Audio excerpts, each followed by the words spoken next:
Relativity, chapter 39. This is a crazy chapter. It's actually insane that they can fit this in one chapter. It is a big chapter, 9 sections. I'm not sure how many pages. Let's quickly take a look. Relativity starts at 1228. Next chapter starts at 1269. 1269 minus 1228, 41 pages. Let's say like minus 1 page for the title, minus 5 pages for the questions, maybe 35 pages worth of content. Let's take a look. I'm not going to do a 7-minute summary here. I kind of want to go through this fairly slow. I don't want to rush. It's just an interesting subject. But by all means, if you want to do the 7-minute summary, try it out on your own. Try to see if you can fit all this content by just rushing through and doing it in 7 minutes. You can spend a long time talking about these topics. Relativity, you can spend an entire graduate course on it. This quantum mechanics stuff here, they introduce it in like maybe 2 chapters, and then here they go on to like consequences of quantum mechanics or application stuff like this. But these 2 chapters, quantum mechanics, you can spend an entire lifetime just doing like one small sub niche of quantum mechanics. And here they fit it in one chapter. Same thing with relativity. So that being said, just keep in mind for an introductory course of this, you want to get a flavor, general flavor of everything. You don't want to be an expert in all of the stuff. There's going to 100% be things that you don't know. All right, so let's do a sweep through of these sections. The principle of Galilean relativity. Nice.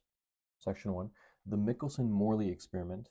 I remember we actually spoke about this briefly when we did like wave diffraction, wave interference. I remember the Michelson interferometer or something like this. Einstein's principle of relativity. Cool. Our boy Einstein. We could see a huge statue of him right here. Section 4, consequences of the special theory of relativity. Okay. So we have Galilean relativity and then special theory of relativity. 39.5, the Lorentz transformation equations, and then the Lorentz velocity transformation equations.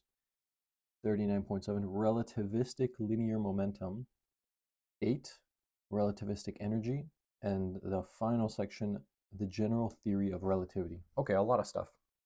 Let's take a quick little gander here. Standing on the shoulders of a giant, David Surway, son of the authors, watches over his 2 sons, his 2 children, Nathan and Caitlin, as they frolic in the arms of Albert Einstein's statue at Einstein Memorial in Washington, D.C.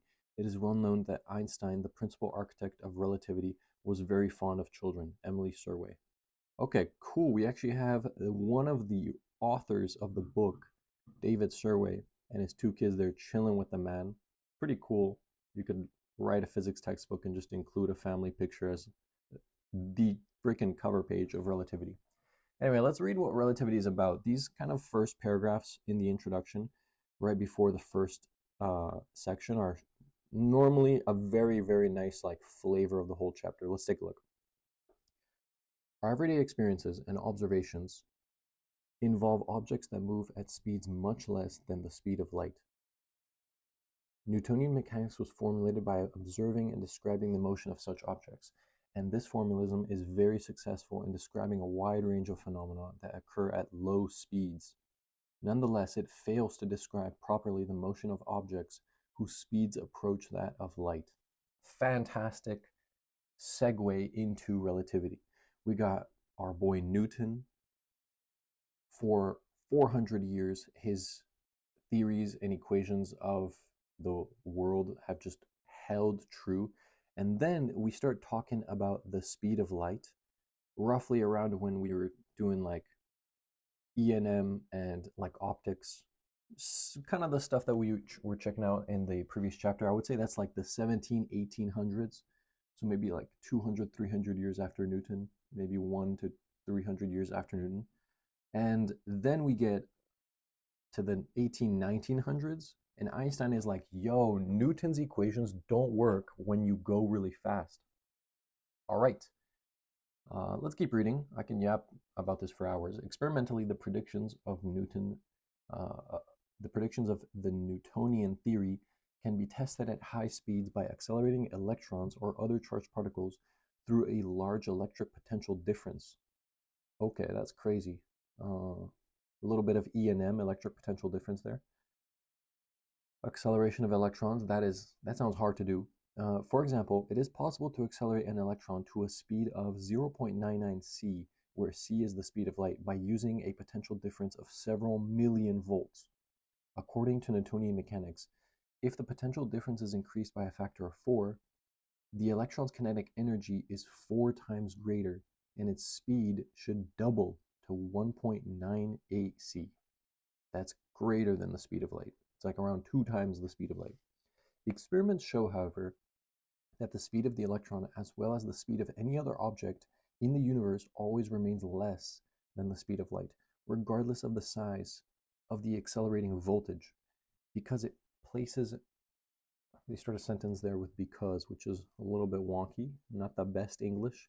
Because it places no upper limitation on speed, Newtonian mechanics is contrary to modern experimental results and is clearly a limited theory. Yo, that's crazy. This is literally the scientific method.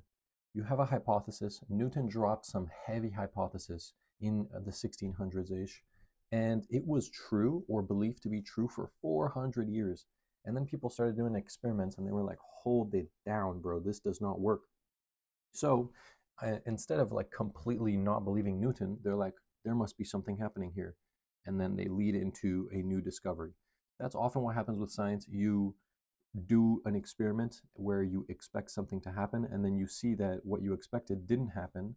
So your understanding of the mechanism is flawed, or it's like incomplete. Anyway, in 1905, at the age of only 26, Einstein published his special theory of relativity. Regarding the theory, Einstein wrote, this dude was 26, the relativity theory arose from necessity, from serious and deep contradictions in the old theory. The old theory, bro. This sounds straight out of Star Wars. From which there seemed no escape. The strength of the new theory lies in the consistency and simplicity with which it solves all these difficulties. And they put a little one superscript here. Normally, this is like at the bottom of the page, they give you, in this case, the citation. So, Einstein and Infield, The Evolution of Physics, New York, Simon and Schuster, 1961. Although Einstein made many other important contributions to science, the special theory of relativity alone represents one of the greatest intellectual achievements of all time. With this theory, experimental observations can be correctly predicted over the range of speeds from v equals 0 to speeds approaching the speed of light. At low speeds, Einstein's theory reduces to Newtonian mechanics as a limiting situation. That's literally wild, bro. Einstein thought of a theory that, one, solved the problems that were shown in the experiments, and two, also works exactly the same as the Newtonian mechanics. So you can plug in different velocities, and as you approach the speed of light, you don't get the errors that you were getting with Newton's equations. But in Einstein's theory, if you plug in speeds really close to the speed of light, if you remember the first sentence, our everyday experiences and observations involve objects that move much less than the speed of light, and that's where Newtonian mechanics applies. So in Einstein's theory, the special theory of relativity, you can plug in slow speeds like 50 meters a second. That's actually pretty fast. 50 kilometers a second, 30 kilometers. That's actually also pretty fast. 30 kilometers an hour, like the speed of a car. And Newton's equations work. So that is a fantastic theory. And this dude did it at 26. And it's not even that he thought of it at 26. At 26, he published it, bro. Like, what are you doing, Einstein? This is crazy. So let me continue reading here. It is important to recognize that Einstein was working on electromagnetism when he developed this special theory of relativity. He was convinced that Maxwell's equations were correct, and to reconcile them with one of his postulates, He was forced into the revolutionary notion of assuming that space and time are not absolute. What does that even mean, not absolute? This chapter gives an introduction to the special theory of relativity, with emphasis on some of its predictions. In addition to its well-known and essential role in theoretical physics, the special theory of relativity has practical applications, my bad, including the design of nuclear power plants, modern global positioning system units, and so on. These devices depend on relativistic principles for proper design and operation. So you can see how, like, they kind of build up the chapter here. Um, they build up all of these things in modern physics. So modern physics starts here. We have relativity, and they say things going really fast. Like, let's say you accelerate an electron really fast. Then they introduce quantum physics, quantum mechanics, and then they lead into atomic physics. So you saw that relativity talks about like nuclear power plants and stuff like this. That stuff is kind of included down here. So I guess this is why they started with relativity. They did 2 chapters, I guess, on quantum mechanics, and then 4 chapters of like applications that include both. That's how you can maybe break this down in your head. But anyway, that was the first little introductory section of relativity, the first few paragraphs.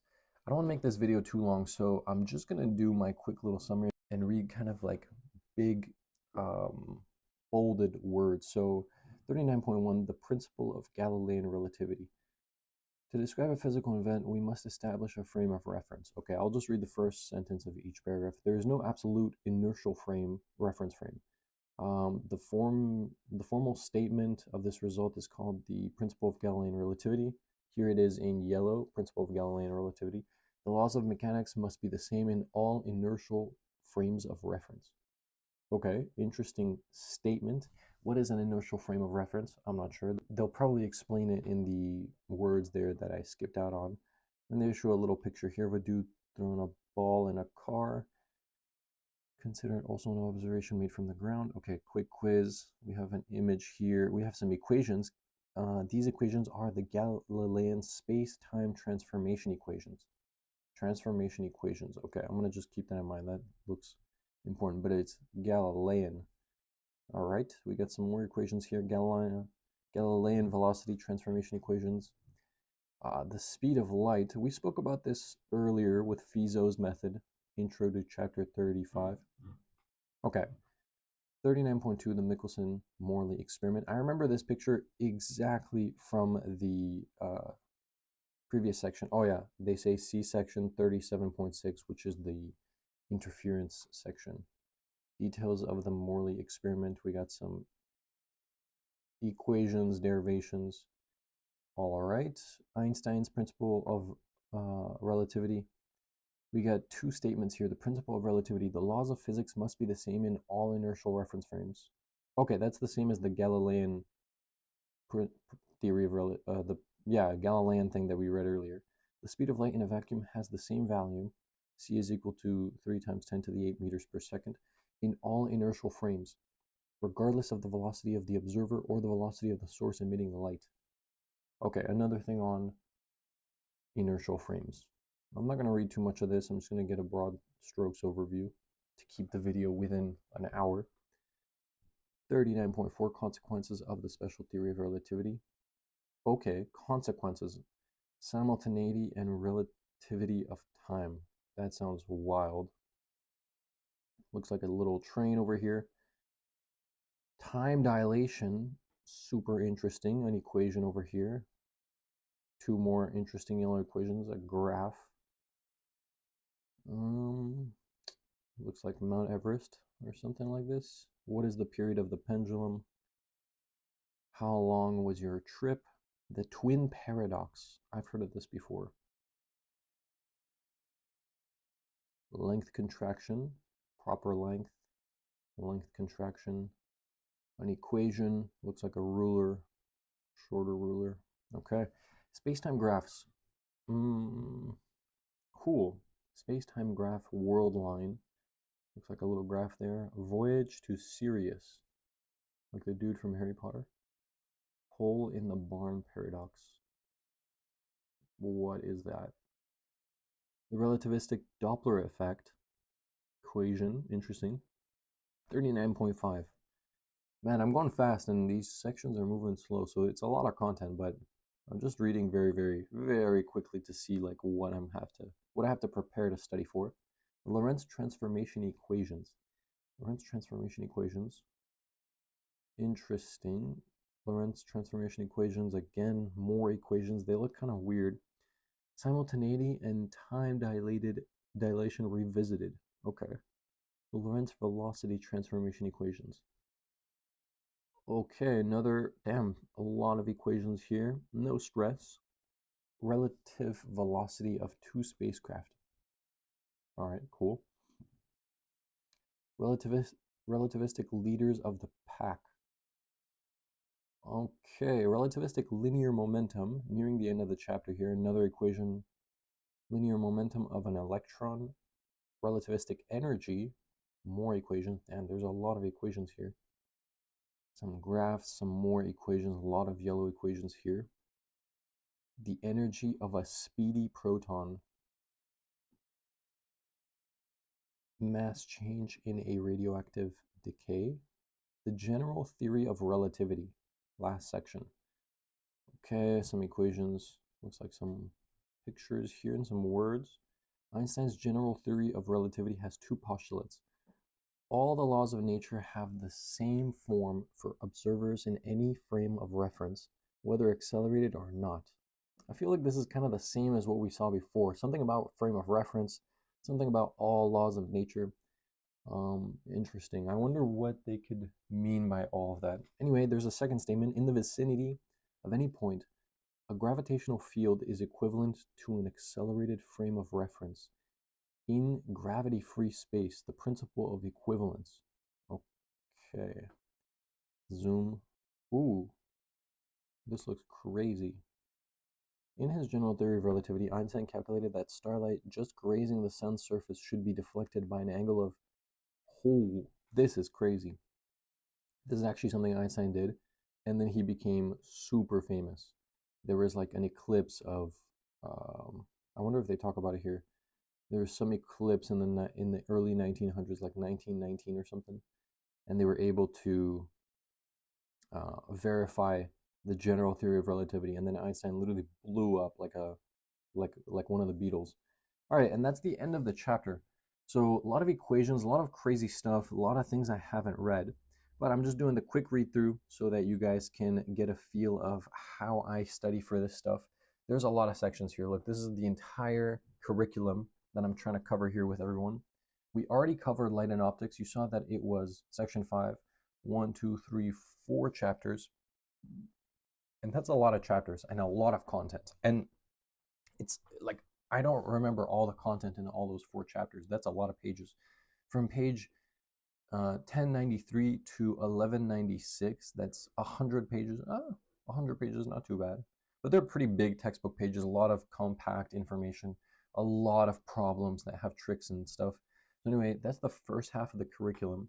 And you can see, I just read this relativity section. The reason I'm doing it very quick, as you've seen with 7-minute summaries, is I'd like to get a big flavor of all of these chapters here because I have a limited time of studying them. And then I can kind of dive in on where I'm interested in most and where I think I need to study more to do better on the exam. Cool, so I hope you enjoyed this little quick read through of relativity. I'm going to read through it pretty slow as well because, well, I'm going to try to get as much content as possible. I really like relativity. Relativity and quantum mechanics are some of my favorite. I mean, I kind of like every field in physics, but these two, like specifically relativity and quantum mechanics, those are the subjects that kind of led me into studying physics more deeply. So I hope I can do them justice here. This is going to be my first overview of them, slow and with a class. So enjoy. Please let me know if you have questions. Any question about relativity is very interesting, so feel free to drop it in the comments. And I will see you guys in the next video. Peace out. Thank you for watching.